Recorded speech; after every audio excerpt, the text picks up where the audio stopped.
All right, we are live. Welcome to the waitingfornextyear.com podcast. The first time I think we've ever actually been live.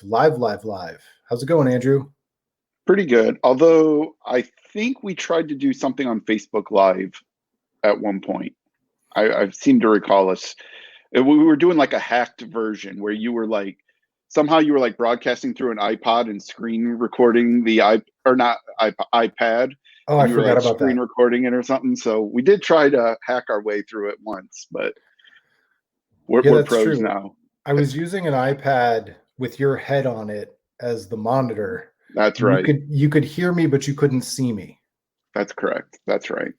So we are here. It is a Thursday night. The Cleveland Indians are actually playing baseball, and we are talking about some sports. We're going to, we'll just see where the conversation goes. The first thing that I wanted us to talk about, because it's something that, we've talked about behind the scenes, and I don't really want to be griping a lot about having sports or different things. And I certainly understand why the NBA limited the number of teams involved in their bubble restart, but it really sucks not to have the Cavs playing. Yeah. So I have a lot of thoughts about this actually. Certainly logistically, I think anybody can understand why they limited, and didn't take everybody. I understand that, it's the more people you have, the more risk you're going to have, not to mention just coordinating the games, scheduling out the court, who can play when teams can practice, all of that. The more teams, the more players you have, the harder it is. So I understand that. My issue with it, I think, is really, I didn't see any reason for them to do this 8-game bubble restart. Like, it makes no sense to me. And I understand you're sitting there saying, well, they wanted to get the seating right, and in all honesty, it felt a lot to me like this was really just a goal to see if the Pelicans could get the 8 seed and play the Lakers, so they could get the Zion versus LeBron matchup that they won. That's why they did it. And the Pelicans aren't going to make it. And it was all for naught. And as a result, this is just, it's creating a bigger gap between the haves and the have-nots in the NBA. Like, this really hurts the Cavs. I really think this really hurts them quite a bit, especially because they're a team that's, still developing, and they were just starting to find a little bit of a groove right before, the game stopped. And I think it's really important for them to be able to have more games out of Kevin Porter and, Darius Garland and Colin Sexton, and get these young guys, playing, and to figure out what Andre Drummond brings to the table. How does he fit? How can we work the rotations? Does it make sense to have him, Tristan, and Love, and Nance, and figuring out how those guys all possibly fit, so we can make better informed decisions this offseason. We lose all of that. And then on top of that, hearing the stories about all these NBA players, that they're all hanging out together in these lobbies, and there's a camaraderie being built amongst all these players inside this bubble. And so you sort of juxtapose that to what you hear today about the Cavs, that they're scattered all over the country. Kevin Love is in New York. Colin Sexton, I think they said, is back in Alabama or Georgia, down south somewhere.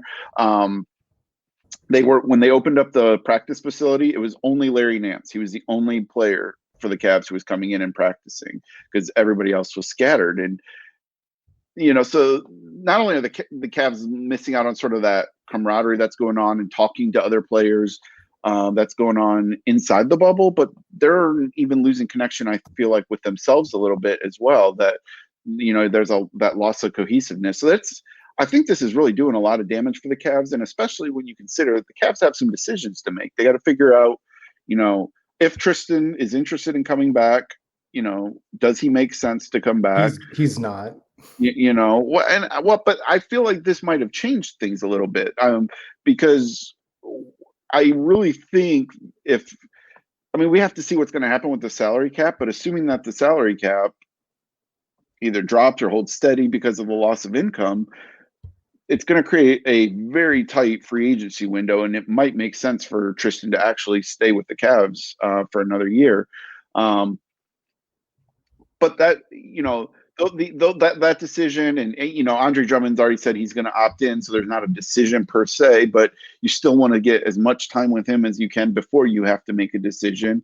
They were figuring out with JB Bickerstaff, what sort of how his style and getting his groove going, and again, and the young guys, and so it's just all of that's just lost, and I just really think that the Cavs are going to be making decisions this offseason, which is going to be a crazy offseason anyways. It's going to be a very short, quick offseason if they really are going to start the season again in what I think December, the way they want. I mean, it's a rapid fire season. This season's going to end, and they're going right into the post or the off season, and the Cavs have to make a lot of decisions. And yeah, I mean, it's crazy that they haven't even had the NBA draft yet. Yeah. And I do get it. I understand why the NBA wanted to control as many variables as possible in the global pandemic, and teams that weren't going to make the playoffs, they're just trying to string together some games and have some revenue and save the league. And I understand, I really do. But selfishly, I'm not one of those, as we've talked about on this podcast a lot, I'm not a generic NBA fan, never have been, probably never will be. I'm a Cavs fan first. I have found myself watching some NBA basketball in the last couple of years, even when the Cavs are out of it, but it's not my primary function. I'm not one of these. If anything, this goes to show just how much the NBA could just be a pickup league at this point. It's now location independent. They're playing at a neutral site. They're basically playing at a large TV studio. And unfortunately, I could see this being proof positive that the NBA does not need local markets the way they did when the league was first formed. So I wish I could remember who I was listening to on a podcast. I would assume it was probably a Bill Simmons podcast, but I don't remember who the guest was.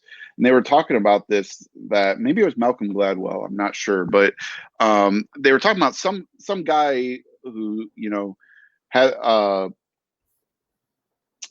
he was sort of this guy that I'm drawing a blank on what you call him, the person who makes like sort of predictions about the future, not psychic predictions, but just like based on trends and like a futurist. Like a futurist.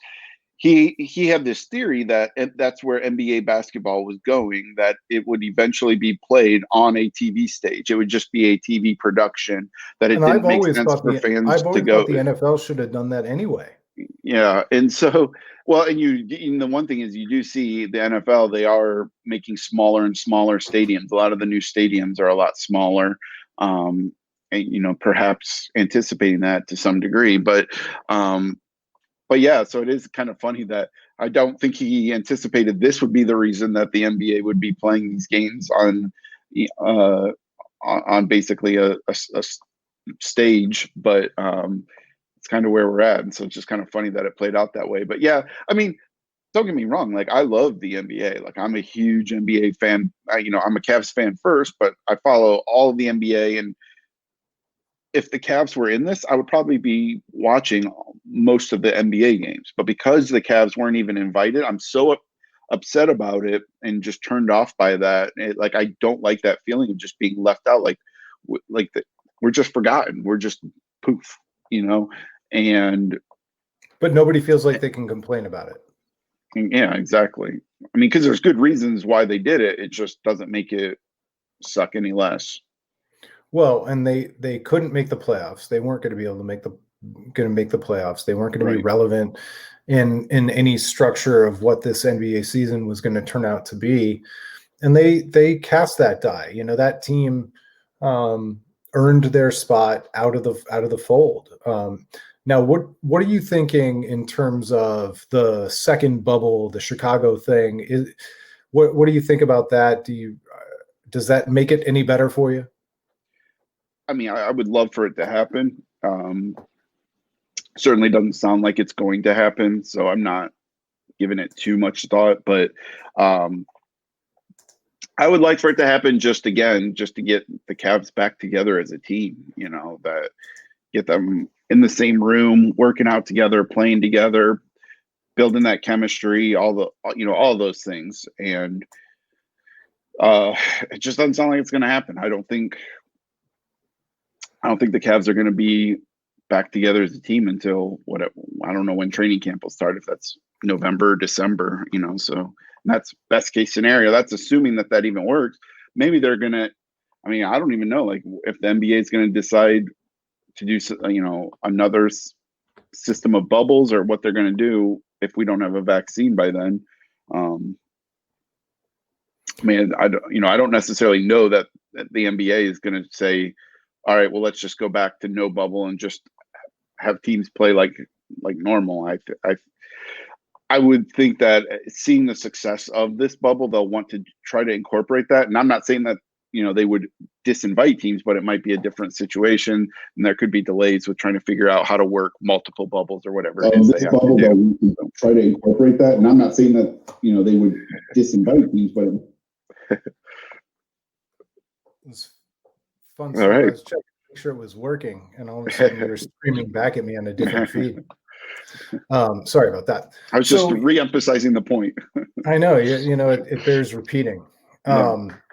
So the whole sports restart thing, it's been a roller coaster, and it was always going to be a roller coaster. It makes sense. The NBA, obviously, Cleveland's left out. How much have you enjoyed having baseball back? For me, I was really excited to have it back, but I kind of fell back into some of my old habits where baseball wasn't as necessary a sport to me in my 40s as it was into my 20s. And I just haven't latched onto it. I follow it and I look at highlights, but I don't watch complete games any more than I did kind of, before. So absence didn't really make the heart grow fonder. I would say, for me, I think I'm sort of the opposite. I feel like I'm watching way more of the Indians than I did in previous years, and then I would even say in the past 2 or 3 years, I've watched more of the Indians than I had the previous 10 years.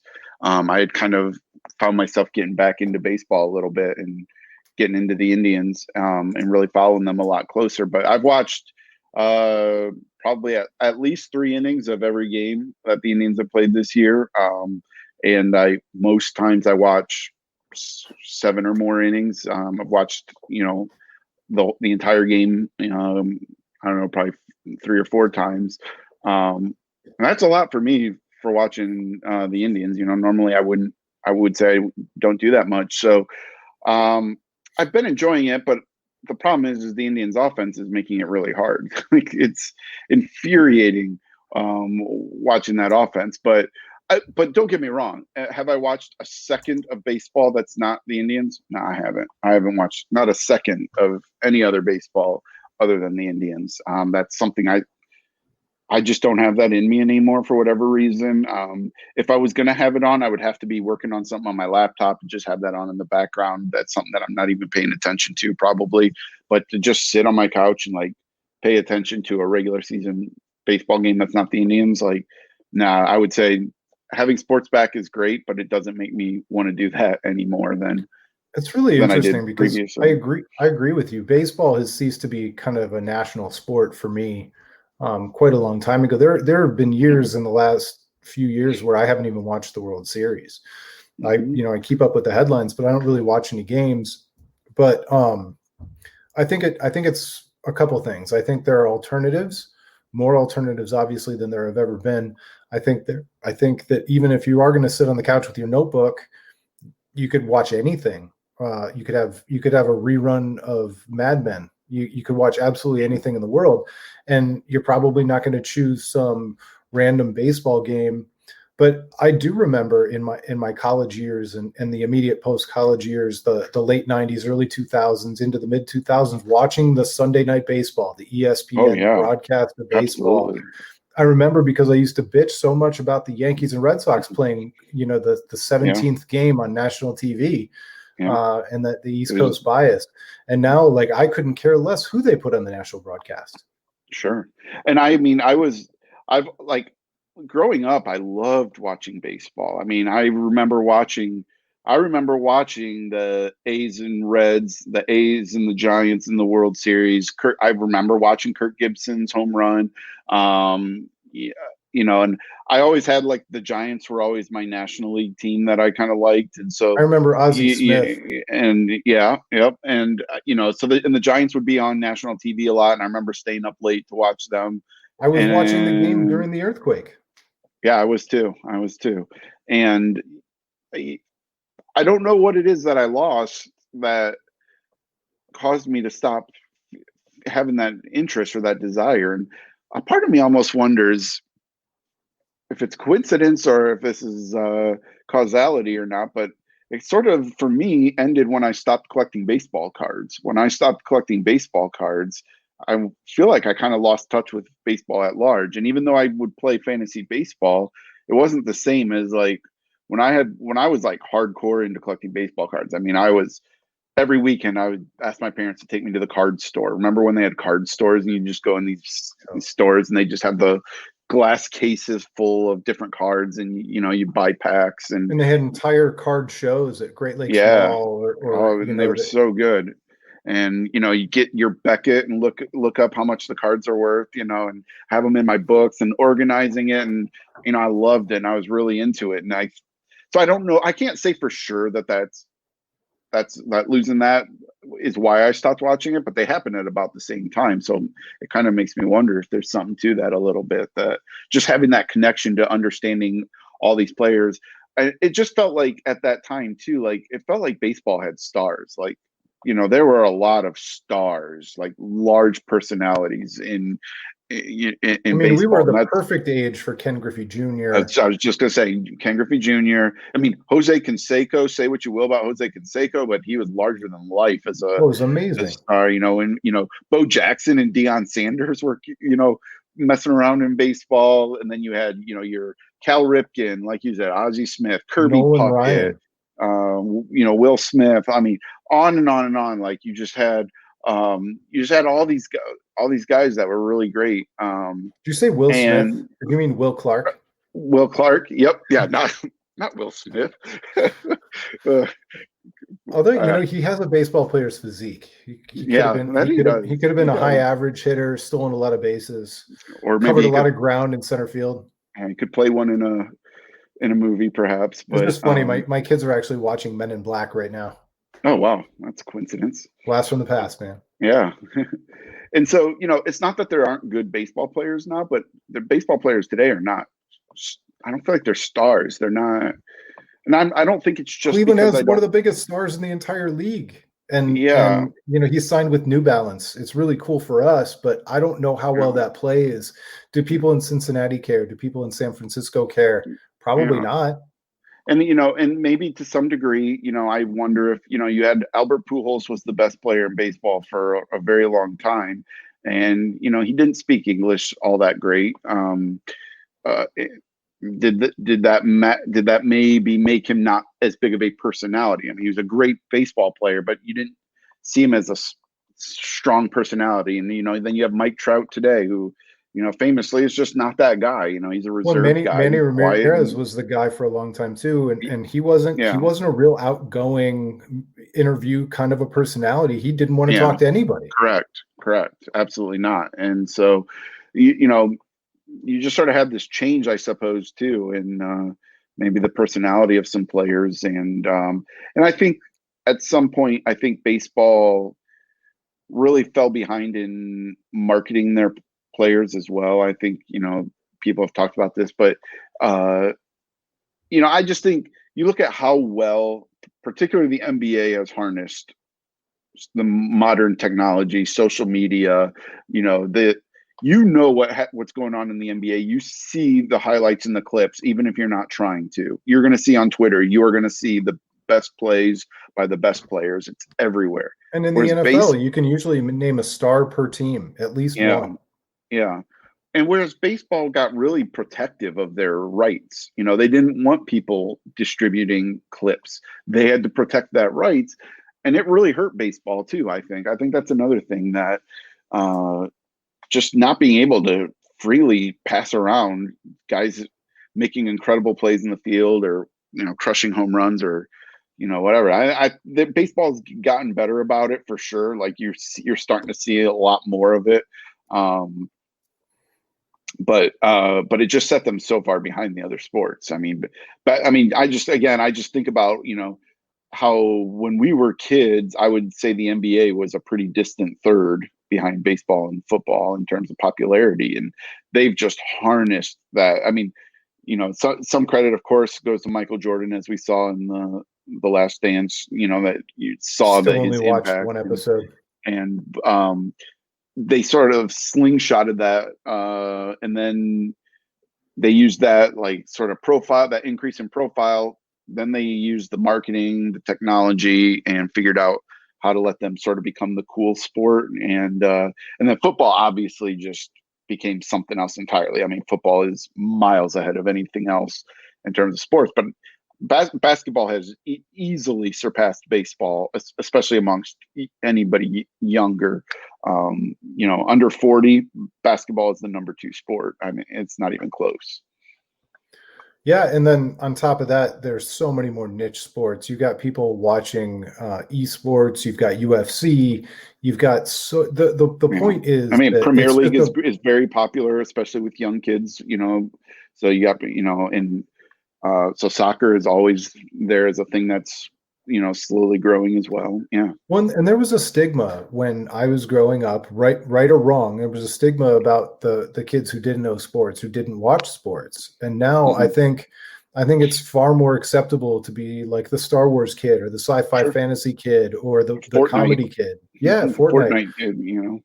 And so the alternatives, and this isn't me going, oh, you kids, oh, you damn kids not embracing baseball. Like I get it. I don't blame anybody for liking what they like or not liking the things of the past, but it's a real problem for baseball where you and I are young fans to that sport. And certainly the population of people in their teens and 20s, they're just not showing up.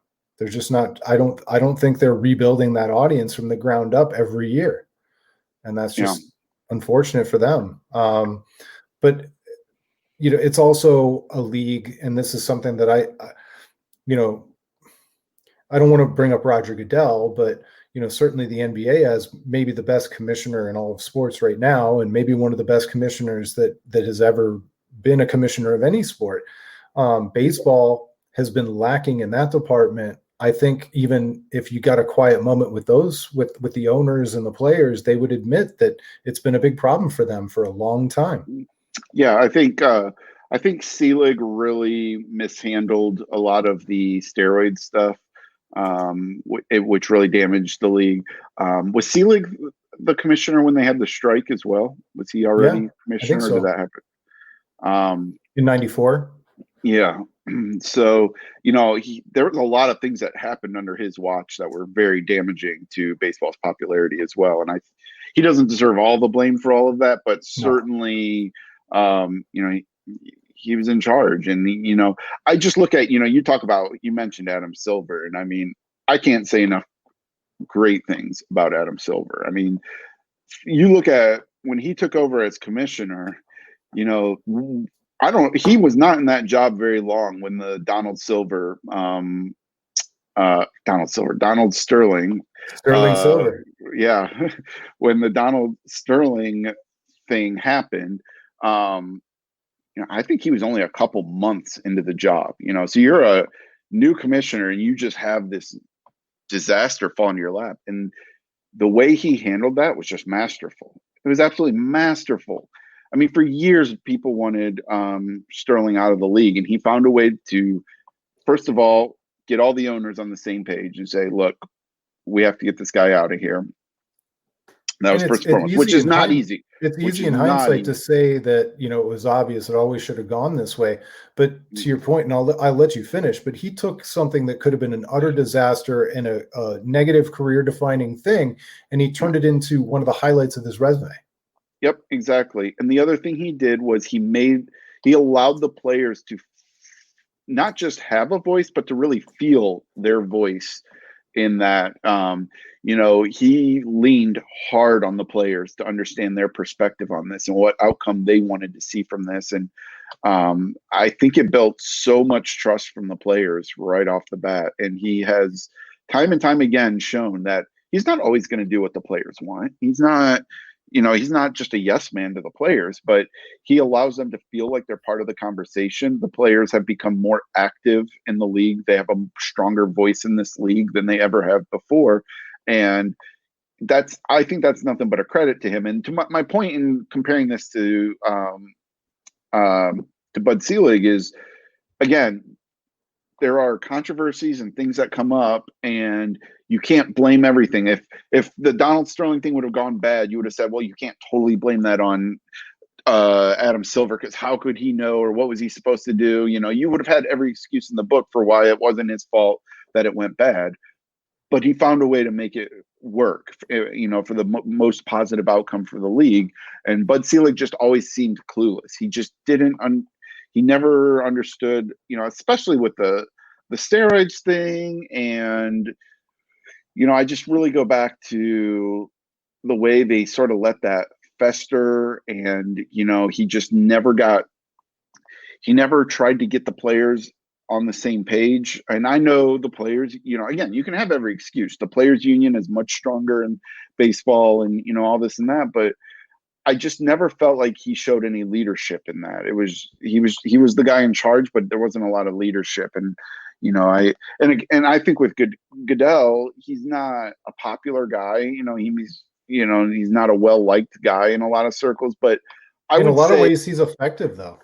That's what I was going to say, but I don't question him necessarily in terms of being a leader. Like, the buck stops with him. Like, he's going to push things the way he wants them to go. He's going to get the outcomes that he wants. He gets things done. And not everybody likes it, and I don't agree with everything he's done, but I don't think he's inept in the same way that I felt that Bud Selig was, and that I sort of feel like Rob Manfred is as well. I don't even really have a good grasp of what even kind of commissioner Manfred is.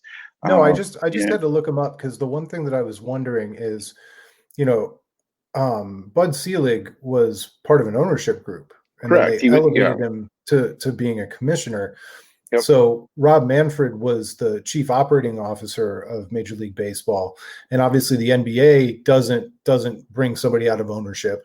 Right. Adam Silver was the deputy. He was a deputy for a very long time, and Roger Goodell's never owned a team. And so maybe baseball finally has the right model, even if they don't really have the right guy this first time. That's a good point. That's a really good point. Baseball has had a history of, I believe, of owners being commissioners. I think there's been a decent amount of commissioners that were originally owners. And that is a good point, because it would be easy to see why maybe the players wouldn't trust them as much when they say, well, you're part of the you're part of the opposition from the beginning, to not see them as a ally or a neutral party, as much as the commissioner isn't a neutral party. I mean, don't make no mistake. I mean, even Adam Silver, he's not a neutral party. He works for the owners. But it's just a stark difference in, in leadership in those sports, I think. So. Well, and Bud Selig was 92 to 2015. So he saw the strike, he saw interleague play, the steroid era, the Mitchell report. Just it was a rough, and that's not all Bud Selig's fault, but that's a rough go of it, because the steroid thing was thrust upon baseball, and he handled it poorly, but it was thrust upon baseball by Congress. There was all kinds of political wrangling over the whole thing, and so in some ways I would kind of defend Bud Selig, because for all of us, the world kind of happens to us to a certain degree, and then you get rated in history as to how you handle it and what you do with it. Exactly. And so he's obviously responsible for that, but he certainly had to deal with a lot. Yeah. I don't remember. Do you remember who was commissioner before him? I don't even remember. No. Was it Giamatti or something like that? It was Vincent, right? Oh, I don't know. Yeah, I'm trying to. It doesn't matter. I was just Faye Vincent, 89 to 92. Okay. Yeah, that's a short run. And then it was Yeah. Giamatti in Before that. '89. Oh, okay. Yeah, There you go. Giamatti died all of a sudden from That's right. heart attack because he was a smoker, crazy That's right. smoker. Yeah. Wikipedia is our friend. Oh, for sure. All right. So what else? Let's just finish with a little bit of pandemic talk. We've Sure. talked about baseball and sports. You and I have taken a few opportunities to talk about movies and different things that we're watching. You've done the opposite of the pandemic 15. You got yourself healthy. Yeah. I've well, probably 50% on purpose, 50% on accident. I don't know. Just throughout this pandemic, started out probably with just eating better because didn't want to go to restaurants. I didn't want to do fast food when the quarantine started, and so it was just started by making food at home. But then I sort of we talked about this. Scott Sargent, he had shared a video with us inside Waiting for Next Year, and this guy talked about uh, people turning dead time into a lifetime. That people were like, oh, they were just sitting there watching Netflix all day because there was nothing to do. You couldn't leave the house. And he talked about how you can sort of change your mindset and view this instead as an opportunity and things to do, ways to better yourself. And I sort of actually took that to heart. It was sort of one of those things, I guess it was what I needed to hear at the right time or something. And so I sort of dove really hard then into just nutrition in general and, reading about it and learning a lot more about the relationship between nutrition and, weight loss and obviously exercise then becomes a component of that. And so I've been working. By the way, the video was by kind of the current king of daily stoicism. His name is Ryan Holiday. And I read his book a couple of years ago. It's really good stuff, but it was really cool. I've talked to my kids about it too. It just says, we're all dealing with this. It's not the greatest thing in the world, but some people are going to come out of it with a musician, or they're going to come out an author. They're going to make the best use of their time, and they're going to come out better or different or accomplished. Yeah. And that choice is yours. And it's kind of self-helpy. It's a little bit woo-woo, but I mean, it's true. But sometimes that's what you need to hear. And sometimes that's just what you need to hear. I mean, for whatever, I've never lived a healthy lifestyle. I've never worked out. I've been overweight for a long time. I smoked for a long time. Yeah, you and I were both smokers. Yeah. And, when in March, when all this happened, we talked about this before a little bit too, that I'd gotten the flu right when this happened. And, so I went to the doctor and my blood pressure was insanely high. And so they actually sent me to the emergency room because they were that concerned about my blood pressure. And, so at that point I was the heaviest I'd ever been in my life. My blood pressure was sky high. The doctors were worried about it, obviously. And that stuff is sort of a wake up call too. And so it's just like, I just viewed it as an opportunity, I guess, to do something different. And so I'm hardly where I want to be. I'm not a finished product or anything like that, but I've certainly learned a lot more about, food and understanding, the ways different foods can affect you in terms of weight loss. I'm exercising, it's like my favorite parts of the day now is working out, which was so funny because I always thought that was just not me, but I wouldn't make an excuse for where we were, because I was there once upon a time too. But we did grow up in the low fat generation where, added sugars were fine as long as it was low fat, and we didn't know about carbs. Absolutely. We didn't know about refined this and that and the other thing. I used to think I was healthy because I was eating a low fat Lender's bagel as a kid for breakfast. And so, we've been the beneficiaries in our 30s and 40s of having a lot more information about diet and food and health food. Yeah, I mean, there's a wealth of information. I mean, I've spent so much of my, which you might call it free time, but what I viewed as a lifetime was just pouring through YouTube and watching videos of people talking about nutrition and trying to understand different perspectives on it too, because not everybody agrees and not everything works the same for everybody as well. And I think that's the big thing too, is to understand, like, there's no answer. You just can't find this one thing No, and if it apply was it as to simple as everybody. just staying away from cake, we would Right. all be in perfect health. It's Exactly. harder than just staying away from dessert. It's harder than, it's some people they think they're getting something from Starbucks and they don't realize it has 400 calories, Yeah. and maybe they should realize, but you can only learn by learning.